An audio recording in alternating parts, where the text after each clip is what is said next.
Hello everybody, welcome to the Saroy channel, wherever you are in the world. So much love to each and every one of you. How are you doing? I hope you're doing well. I'm doing fabulous, thank you very much. And all the better for being with you in your company right now to share with you a wonderful story. So I hope you're going to get that quintessential perfect drink, whatever it is. And if it's something rather unusual, or if you enjoy a Pacific cocktail, let me know all about it. So before we get started, don't forget to subscribe to the channel, click the notification bell and the thumbs up. And let's get started with tonight's story. Dear Sarah, and all your lovely listeners. Growing up in the 80s, I had a friend called Sky, who was, let's just say, as indigenous as the flowers in the meadow, as untamed as wild horses galloping across the prairies, and uncorrupted by the material interests that consumed many a young teenage girl at the time. As unlike other girls, she didn't appear to possess the same interests in pop stars, movie actors, boys, makeup and fashion, like the rest of us invariably did. Sky lived in the farm next door to mine. From the very beginning, we were the best of friends. Sky was so refreshing in every way. She was like that rare flower you find in the meadow, that is so thin on the ground that you've never ever seen it before. It has procured no name for itself, as it's infrequent, uncommon, unorthodox, and exceedingly unusual. That was Sky for you. She was one of a kind. Even her parents admitted as much. I think for them, Sky's idiosyncrasies did not align with the behaviour of a normal child. In the beginning, rather than embrace their child's individuality, they seemed almost mortified by it, which was an awful pity. I remember Sky's mother was terribly upset to find Sky eating insects in the backyard with such gusto, as if she was popping candy. "This one tastes like milk chocolate, Mum. This one tastes like chicken. Would you like one, Mummy? They're really yummy," she said, offering her mother this big, massive, wiggling white grub that made her mother recoil in disgust. "Sky," her mother had said in horror, "you mustn't eat insects. They're very bad for you. You shouldn't be putting stuff like that in your mouth." "But why not? The birds do it, and they taste really nice." In her turmoil, thinking that something was terribly unhinged about her daughter, Sky's mother sent her immediately to a psychologist who assured her that her child was indeed perfectly normal, but was just adventurous and inquisitive. "I assure you, Mrs. Cooper, there's nothing wrong with your daughter. She has above-average intelligence," she had assured her mother. "But you don't understand, Mrs. Barker, what I'm trying to tell you," Sky's mother had protested. "Sky is not at all like her other brothers and sisters. She'd rather play out of doors all the time than watch a movie or eat bugs rather than popcorn. Now that's not normal, surely." All things considered, the psychologist had reassured her that not all children are cookie-cutter copies of each other. "Try and embrace your daughter's quirky characteristics, Mrs. Cooper. You never know, she might grow out of some of her behaviours that you find so offensive.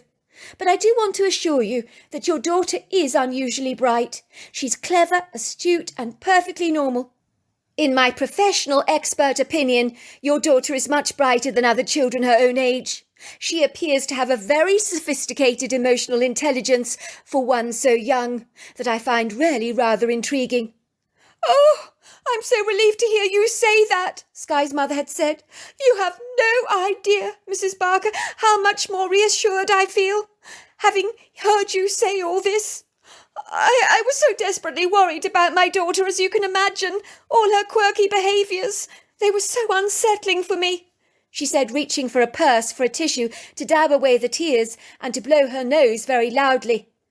"Me and my husband, let's just say, we've been terribly concerned about our daughter, being so different to our other children, of course."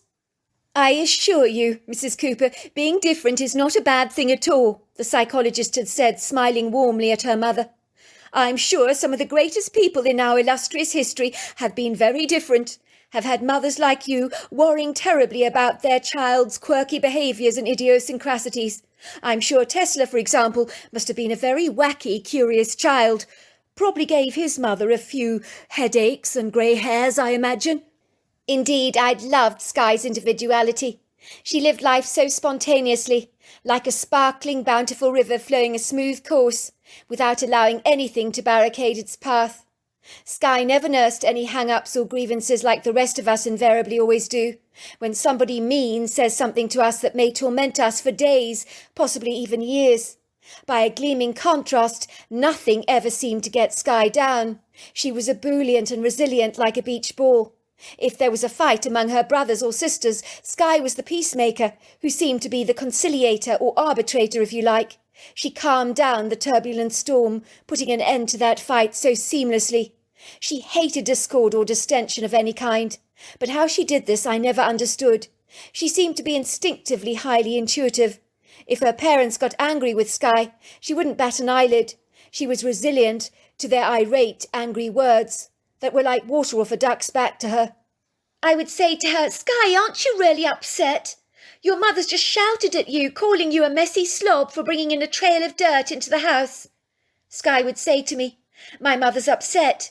She didn't mean to be hard on me. Look at it from her perspective. She loves that cream carpet of hers.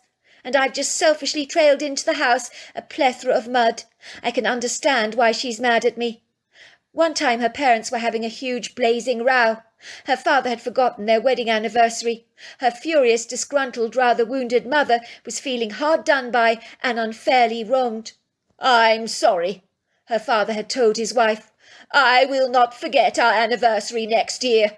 I promise you that. That's not good enough, Peter. I'm very upset with you, very disappointed. How could you forget our most special date like this? Sky's mother had said churlishly. She was visibly upset and affronted, storming off indignantly, with a dramatic theatrical display of her displeasure. She slammed the front door behind her with a mighty crash, hurriedly dashing towards her truck, climbing into it and slamming that door behind her, and revving up the engine so loudly to express the level of her extreme indignance. Then she drove away, in the process almost reversing her truck into the yard shed. Look at your mother, going off in such a huff like that. It's a wonder she didn't drive over the shed. Her father had sighed, watching her mother wearily from the kitchen window. So I forgot our wedding anniversary, he told Sky.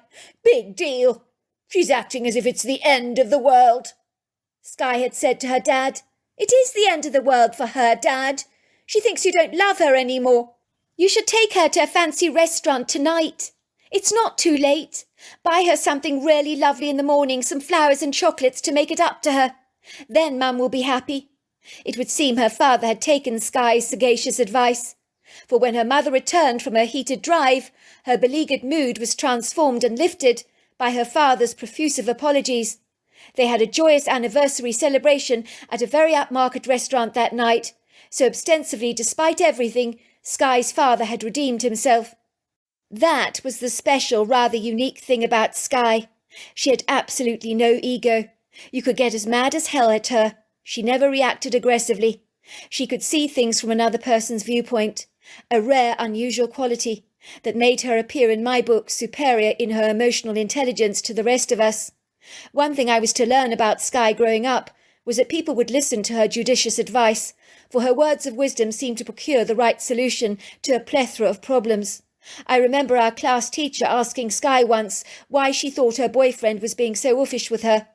I don't know what to do about it, she confided in Sky. I don't want to lose him, she exclaimed. I'm so desperately in love with the man. I want to marry him, but recently he's distancing himself from me. It's like he doesn't find me attractive anymore.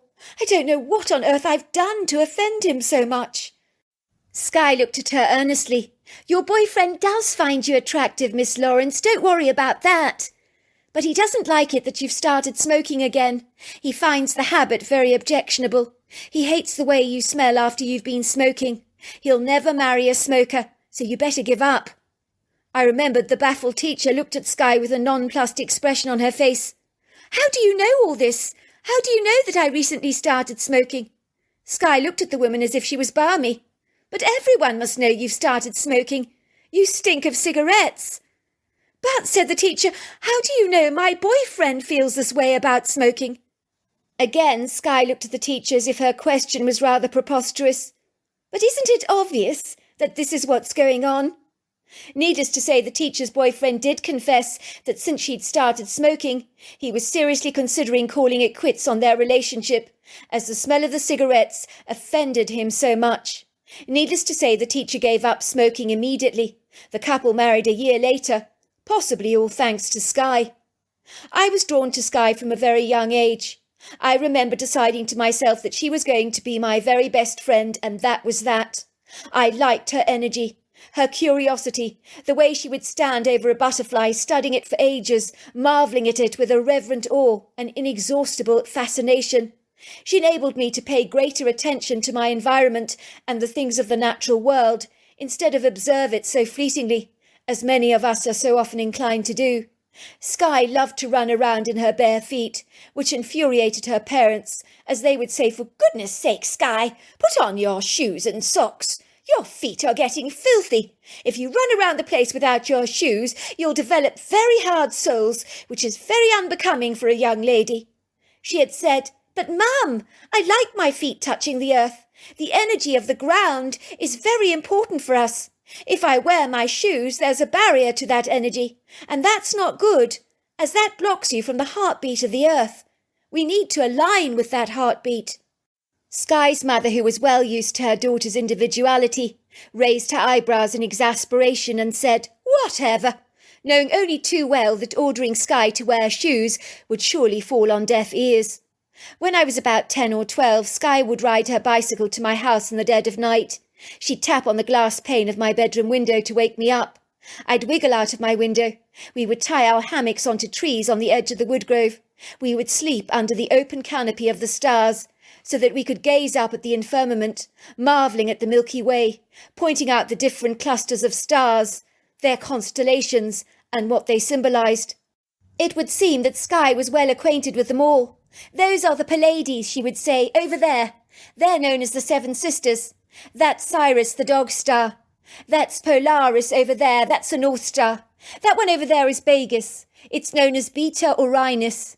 Believe it or not, it's 900 light years away. That star is the blue star, Vega. And that one's Antares, which is Alpha Scorpio. That star over there is the brightest star in the southern constellation, and it's known as Canopus." I was amazed by all her marvellous knowledge. It was exciting creeping out of my West Virginia red-brick farmhouse where I lived, at the dead of night, with my parents and 2 female siblings blindly oblivious to my mischievous actions. My mother would probably have had a coronary if she knew what I was getting up to, under the wayward influences of my best friend, who enabled me to see that you were really missing out an awful lot if you slept indoors all the time. "I don't understand why people like sleeping indoors," she would say to me. "Well, not when the weather is so good like this.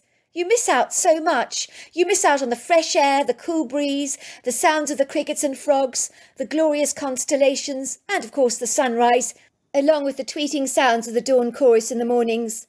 Unbeknownst to my mother, I slept out of doors an awful lot with my best friend Skye quite frequently in the summer months, but we both lathered ourselves up well with mosquito repellent so that we could sleep easily, without being bitten to pieces by carnivorous mosquitoes. It was one of these nights that I first met Enigma. I remember as we were sleeping on our hammocks, a small silhouette was standing over us, watching us curiously through his deep-set dark eyes that twinkled with a red eye-shine.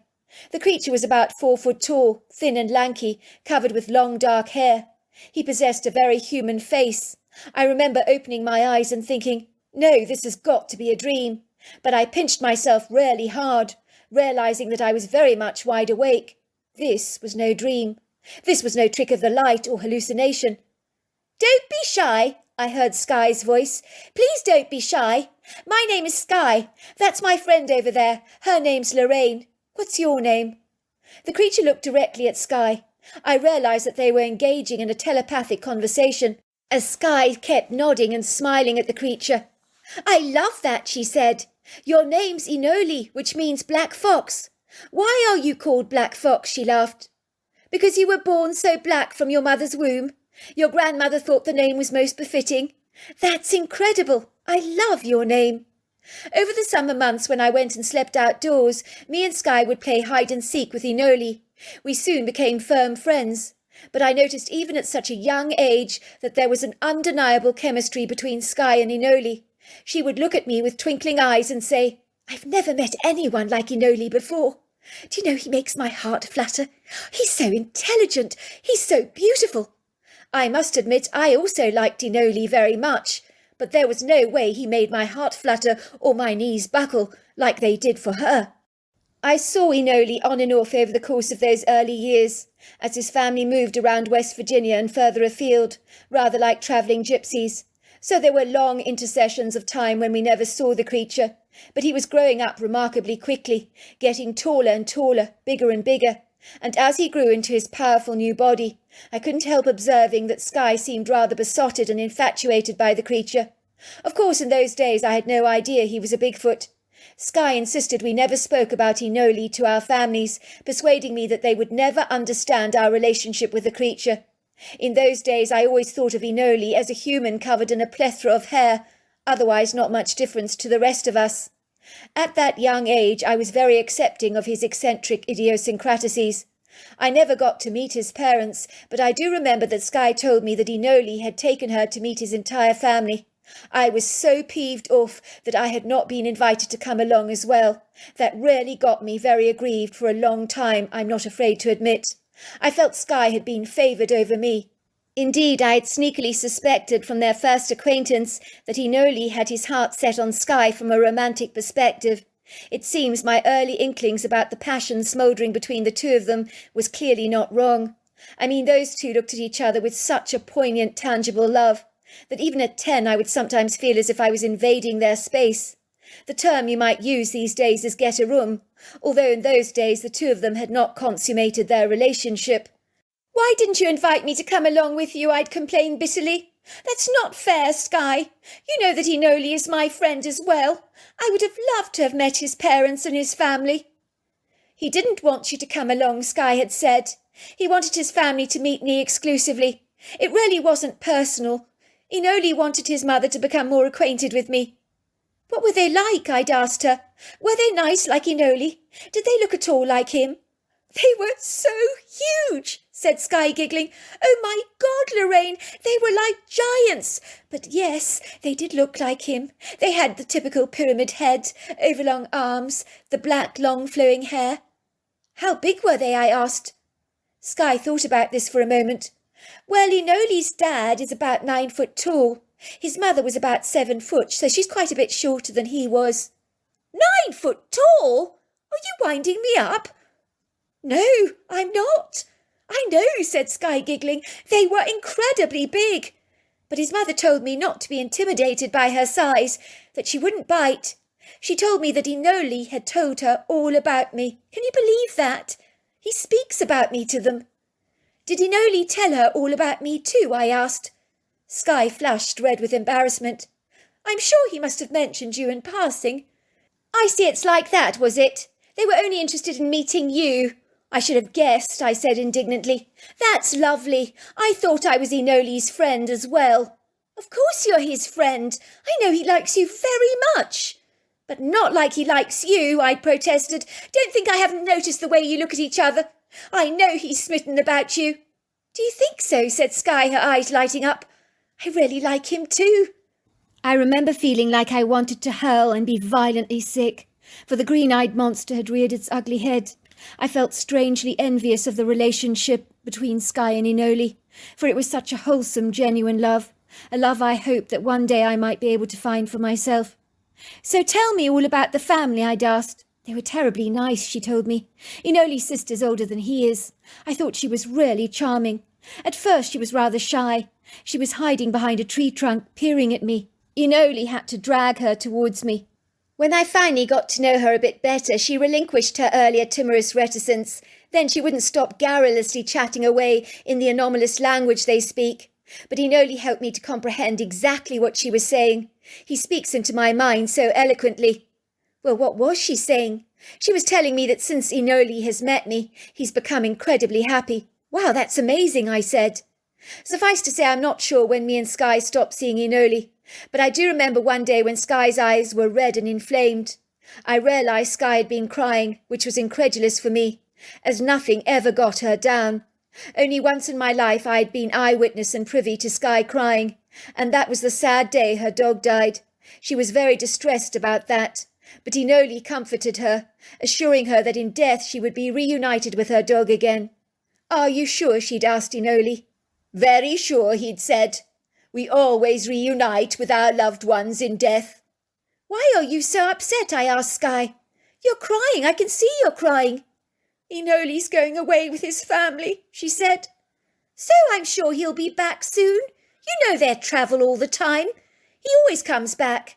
Don't get yourself beat up about it. He'll be back sooner than you know. He says he's going away for a long time this time. His mother wants to test our love, to see how enduring it is. But what does that mean? She says he can come back to get me if he still feels the same way about me, when he's a lot older." "Well, there you are," I'd said. "I'm sure he'll be back." But in truth I doubted he would, but I never said as much to Skye. Surely when he was older he'd settle down and raise younglings with his own kind. But I never expressed my doubtful sceptical thoughts to Skye, for I knew that if I did she would be devastated. But I was later to learn that sometimes the flames of love are not easily extinguished. In truth, I'm not going to lie, there was a rather small jealous part of me secretly glad that Enigma was gone, for now I would have Skye's undivided attention all to myself, and as far as I was concerned, that was a very good thing. But I knew I would also miss Enigma, as he had been such a good solid friend. Then came our teen years, and boy, that was an exciting time for a young teenager growing up in the 80s, and all these years later on reflection, I do not think there was a better time to be alive and to be young. It was a time of big hair, and of course in London, England, it was the punk era in places like Carnaby Street and Piccadilly Circus. I do remember standing in front of the mirror with my hairbrush, fluffing my hair out as big as I could get it, and lacquering it down with a plethora of hairspray. It was the time of scrunchies, day-glow skirts, shoulder pads, leg warmers, and fabulous 80s music, from the likes of David Bowie, George Michael, Madonna, The Police, Boy George, Elton John, Michael Jackson, and so many more vibrant artists from that genre. It was a time of blockbuster movies, heartthrobs like Brad Pitt, Simon Le Bon, Robert Downey Jr., Bruce Willis, and Matt and Luke Goss. Many of my friends would grace their walls with posters of the men who made their hearts melt.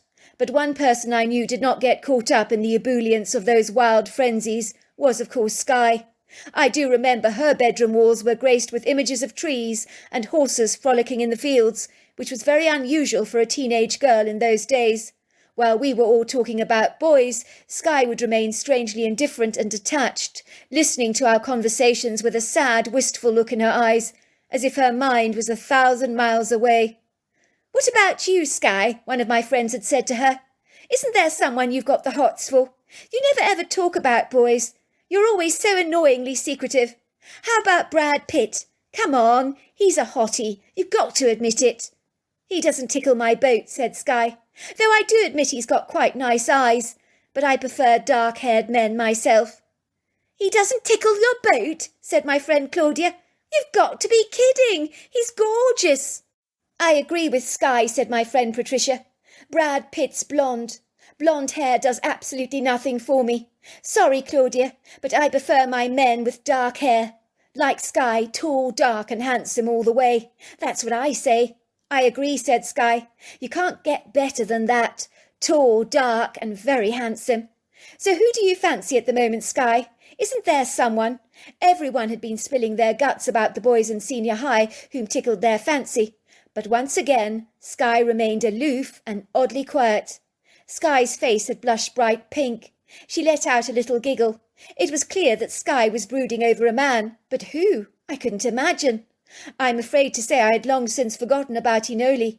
On the contrary, at school dances and social events, she seemed very disinterested in the men that were more than eager to ask her for a dance. But Skye never reciprocated the same level of enthusiasm. On the contrary, she seemed bored by the boys she met. I wasn't surprised that men gravitated towards her. It was funny she did not bother to dress up or spend hours on her makeup for any social occasions like the rest of us invariably did. On the contrary, Skye was so naturally beautiful that she'd walk into a room and all the men's eyes would be drawn to her.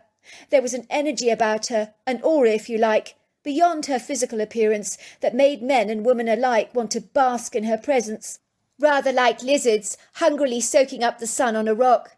Skye had dark, long, shoulder-length hair, which in certain lights had a red undertone, blue-green eyes with a symmetrical oval face, but she had a wisdom about her, a kindness that was almost electric in its magnetic allure. One day I got a shock when my mother ushered me into the living room. Her face looked troubled. She gestured Skye's mother to take a seat. "Sweetheart, Mrs. Cooper would like to have some words with you concerning your friend Skye." I could see that Skye's mother looked distraught. Her eyes were so red as if she'd been crying for a very long time. "Are you all right, Mrs. Cooper?" I'd asked. "Is Skye all right?" "Of course she's not all right," my mother had snapped at me indignantly. "Can't you see she's upset? Mrs. Cooper is here about Skye, your very best friend, who has suddenly decided to elope with her boyfriend, a boyfriend we know nothing about. She says she's not coming back, that she's of age, so the police refuse to do anything about it. It's a dreadful, dreadful shame. What on earth is the world coming to, when the police won't even intercede on our behalf?" "I was wondering," said Mrs. Cooper, "if you might know, Lorraine, who she was seeing. Do you know who her boyfriend is? She never mentioned she was going out with anyone. That way we might be able to track her down. I'm so worried about my daughter. I need to know she's all right. She's far too young to be getting hooked up with a man. Worse still, we know nothing about him at all. He could be the axe murderer for all we know." I shrugged my shoulder. "You know Skye. She can be very secretive and elusive. As far as I know, she's not seeing anyone that I know about personally. Surely she wrote you a note to explain herself. Skye would never leave you in the lurch. It's not in her character." Mrs. Cooper pulled out a letter from her purse, handing it over for me to read. It read the following: "Dear Mum, Dad and family, I love you all very much. Don't ever forget that, not even for a fleeting second, because that is indisputable. This is the hardest letter I have to write. It doesn't come easily for me. I'm going away, and I won't be back, for I couldn't risk you trying to persuade me against the choices I am making for my life. For I do fear if you knew what they were, you would almost certainly ask me to abandon or revoke them, for you would not consider them pleasing in your sight. But what may bring you a measure of disapproval is where my heart lies. I have been in love with a man for longer than you may ever know, a man that I am sure would not meet with your acquiescent approval. But to me he is the quintessential love of my life. I could not live without him. For as long as I can remember I have dreamed of this day, when I would leave with him. My choice is not random. It is expeditiously proclaimed in my heart. It is where my destiny surely lies. It is the road I have decided to travel for my life. Do not hold this against me, nor place resentment in your heart, for I am doing what is best for me. Know always that I love you. Please do not pine for the choices I have made, for in them I have found my fullest expression of joy. Your beloved daughter Skye. P.S. I will write to you from time to time to let you know how I'm doing." It was then that it hit me like a brick in the head, as all the memories of our early childhood with Enigma came flooding back. Oh my God, I thought, he came back to get her. They've gone off together. Suddenly it made perfect sense to me. All her disinterest in other boys, the wistful, nostalgic longing on her face. I always remembered the magnetic attraction between Skye and Enigma. It had been electric. I had underestimated the power of their love.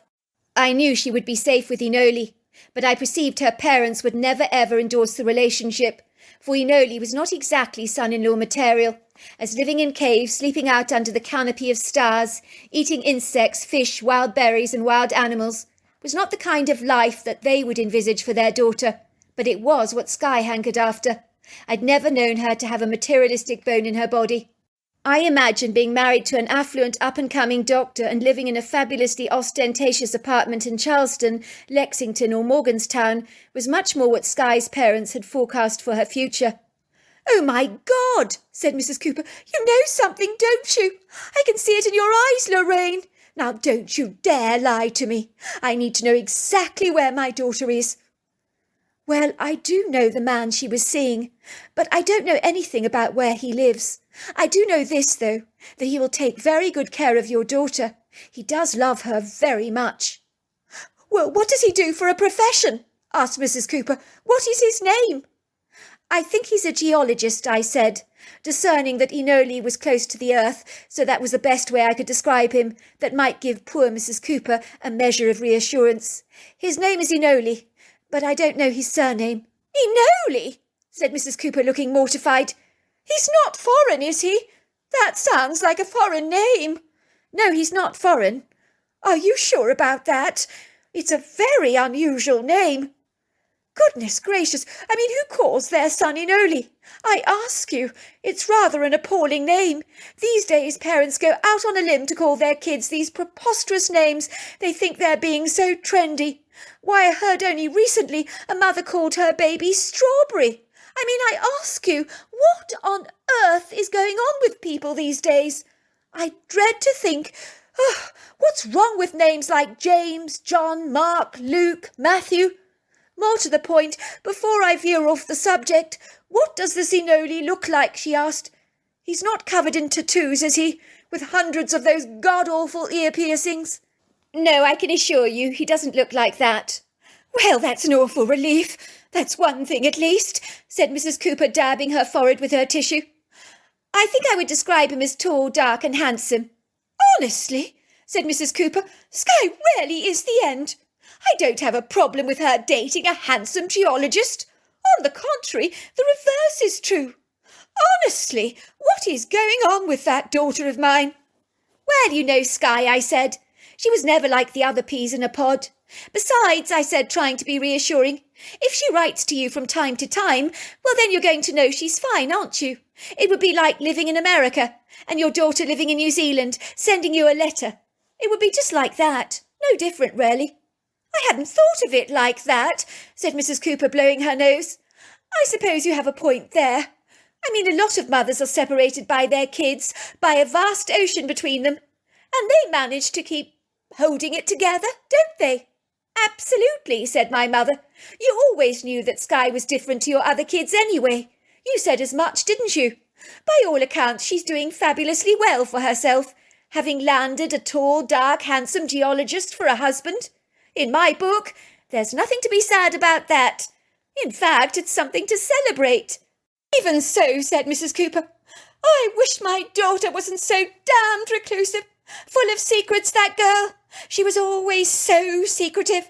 You never knew what she was thinking. It was so exasperating.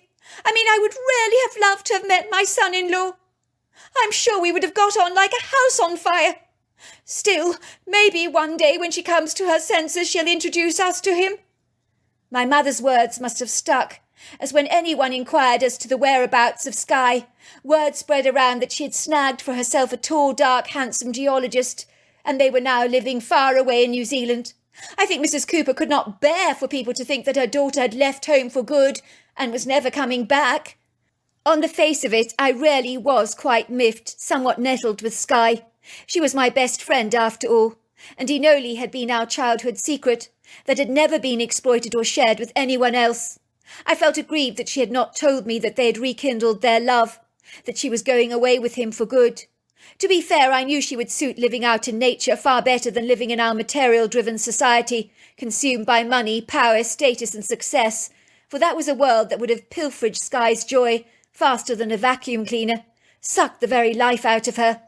I knew she had taken blankets, clothing and sleeping bags, hairbrushes, pots and mugs with her, some human stuff that she would prefer not to live without, as her mother claimed a whole lot of stuff like that appeared to be missing after Skye had left, which she found rather peculiar. Of course I did not. I also felt even more upset that Skye had not even said goodbye to me. I think that ruffled me the most, as Skye had always told me that I was closer than a sister to her.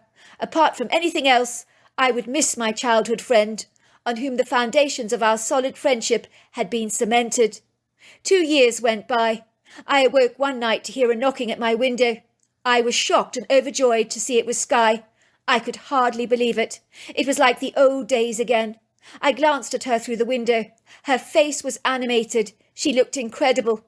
I was no longer the skinny 10-year-old kid that could squeeze through the window, so I had to go around through the back kitchen door to see Skye.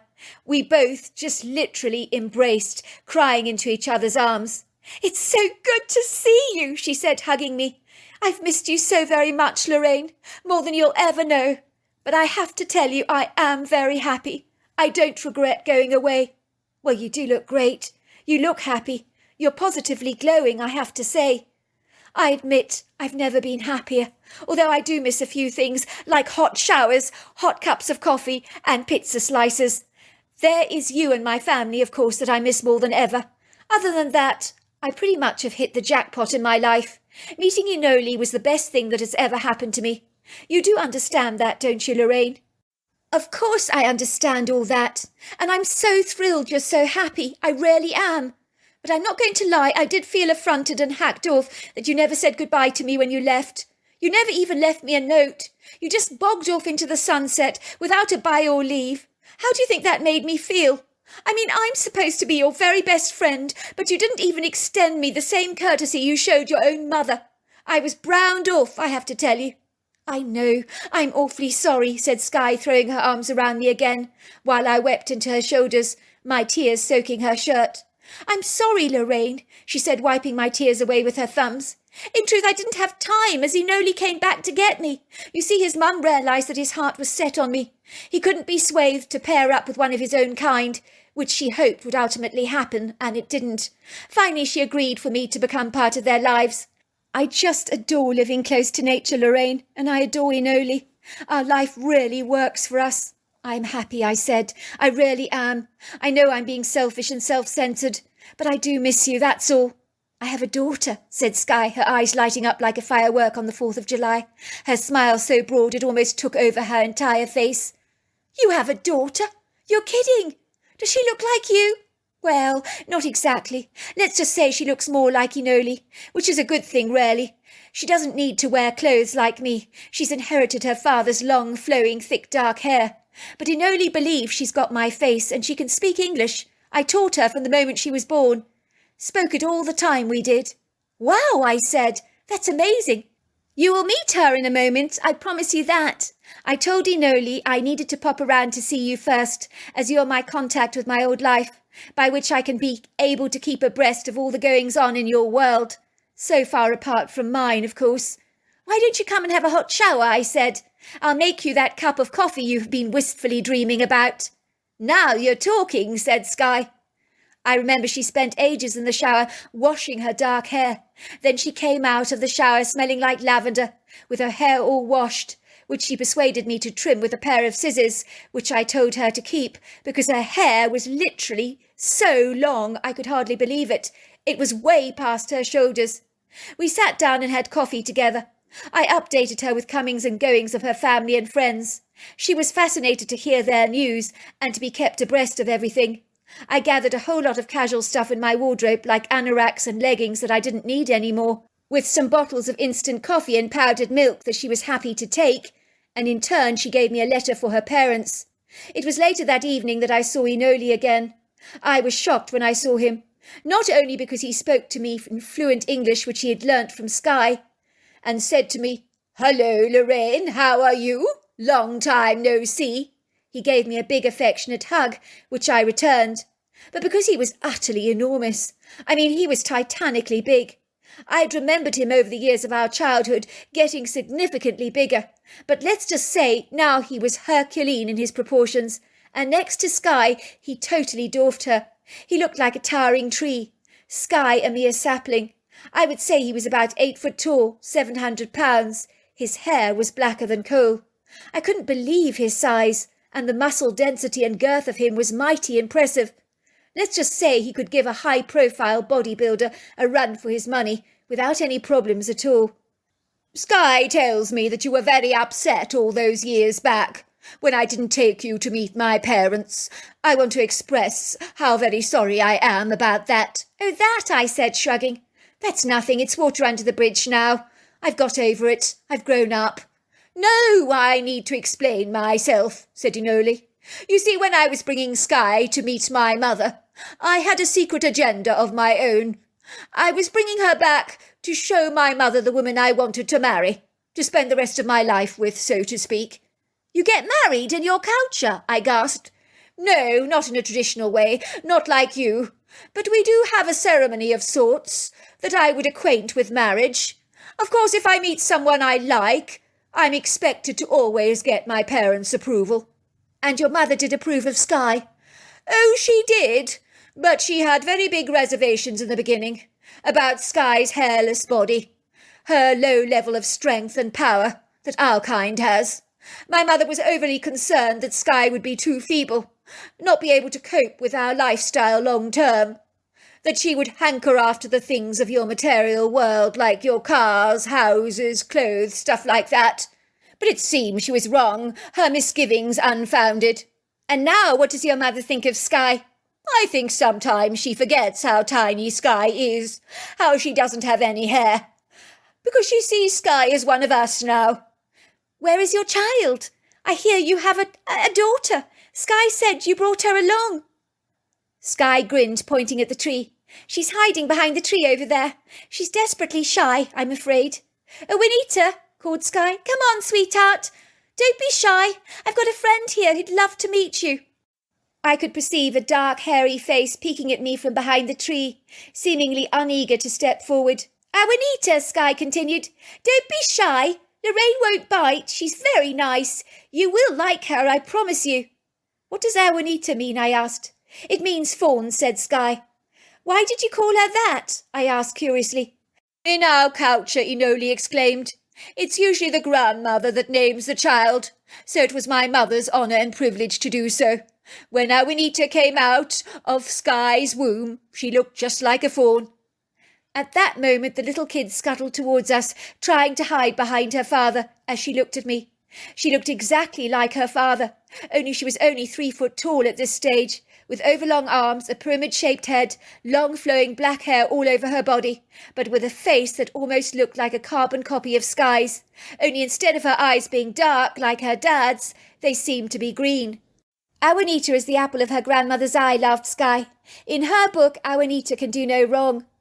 I'm glad to tell you that over the years Skye's parents have received letters from their daughter, whom they still claim is married to a geologist living in New Zealand, and when asked by curious people why they haven't visited Skye yet, the parents both claim they can't cope with the long-distance travel.